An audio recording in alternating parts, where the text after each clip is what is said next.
So हे guys, तर आज माझे हात थोडेसे गुटगुटीत आहेत. थोडेसे उन्हामध्ये फिरून टॅन सुद्धा झालेले आहेत. आणि आज मी खाणार आहे भात आणि शेवग्याची आमटी.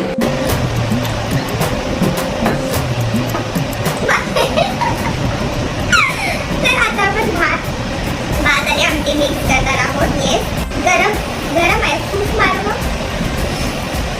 आहे, खूप गरम आहे. तर आम्ही चमचा यूज करत नाही, आम्ही आपल्या हातानेच खातो. आणि हे शेवगा आहे, बघू शकता शेवग्याची शेंग खूप छान दिसते. तर मी शेवगा टेस्ट करून बघितलं पहिला कसं करायचंय. एक नंबर झालेला आहे शेवगा. सो तुम्ही सुद्धा नक्की ट्राय करायला पाहिजे.